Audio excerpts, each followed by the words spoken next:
Myra Hindley, the most evil woman in Britain. In the UK, there are over 3,259 women in prisons serving various terms. Some of them are on life sentences, even serving a whole life order.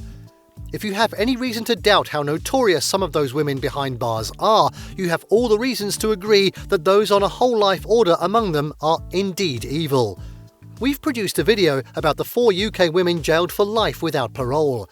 You're encouraged to watch it and see the extent of the depravity of these women. One such woman was Myra Hindley.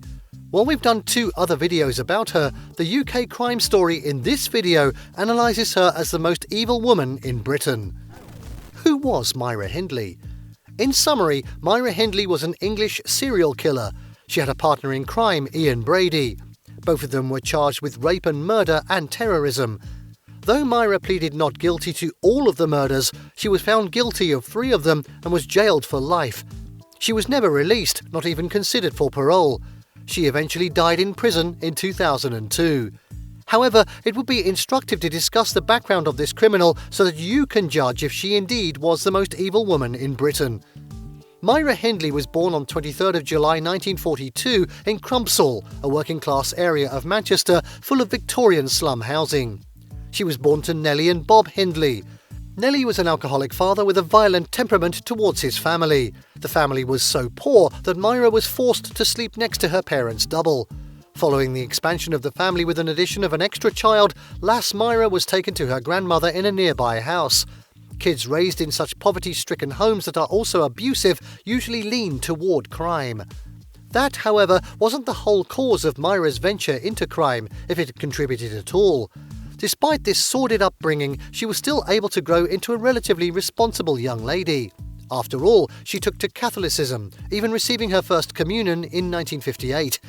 Also, she was responsible enough to be employed in an electrical engineering firm and held her first job as a junior clerk. Her job description included running errands, typing and making tea, and she was well liked by all.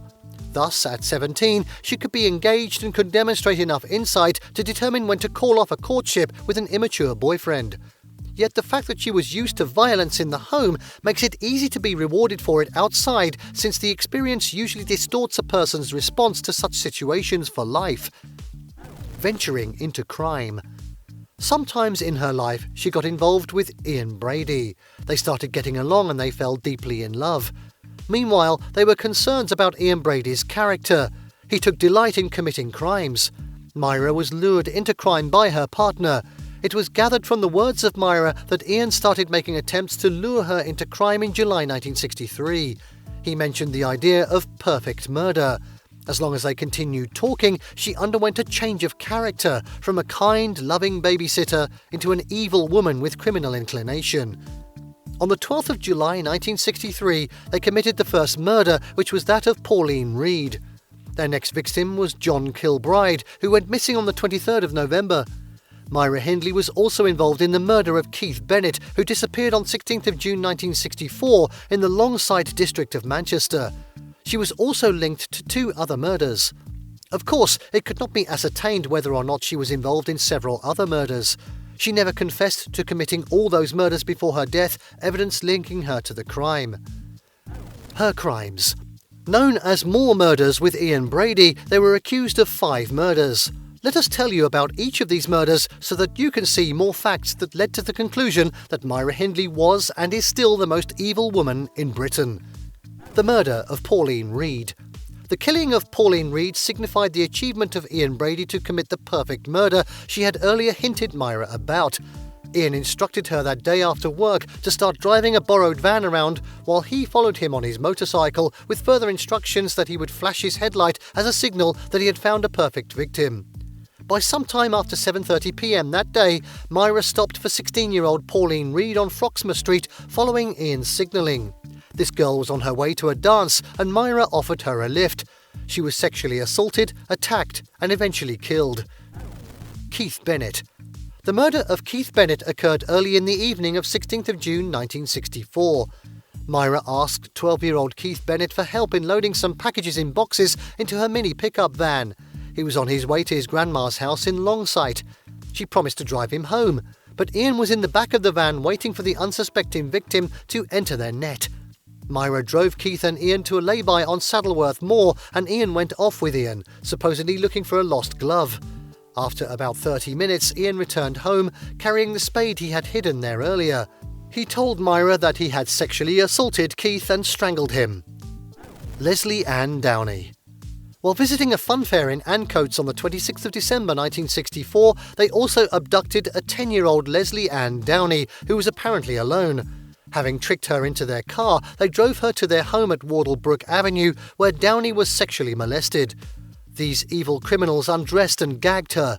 The little girl was forcibly posed for photographs before they raped and killed her, perhaps by strangling her with a piece of string. They even had the attack recorded on a reel-to-reel audio tape, with Ian and Myra's voices reappearing. Their victim's voice was heard screaming and begging for mercy. The following morning, they drove the dead body to Saddleworth Moor, where they buried her naked in a shallow grave. Edward Evans. On the 6th of October 1965, Myra drove Brady to Manchester Central Railway Station in the evening to abduct the next victim. She waited outside whilst Ian selected a victim. It was 17-year-old Edward Evans who fell into their trap. The young apprentice engineer living in Ardwick was deceived into believing that Myra was Ian's sister. At some point, Ian sent Myra to help fetch Smith, her brother-in-law. When Myra returned with Smith, she told him to wait outside until he was signalled to enter. When the signal came, Ian opened the door for Smith. It was about this time that Ian killed Edward with a hatchet. Smith saw it happen and reported the murder to the police. Her trial and sentence. On the 11th of October 1965, Myra was arrested and taken into custody. 4 days earlier, her man had been arrested and she was regularly visiting him, though she did not make any confession. But following a series of investigations and evidence, she was charged with being an accessory to the murder of Evans and remanded at HM Prison Risley. The detectives saw and listened to the audio recording of the killing of Downey. They also found a pornographic image of a victim and a notebook bearing the name A John Kilbride, whose disappearance had hitherto been a mystery. She and Ian were charged on the 19th of April 1966.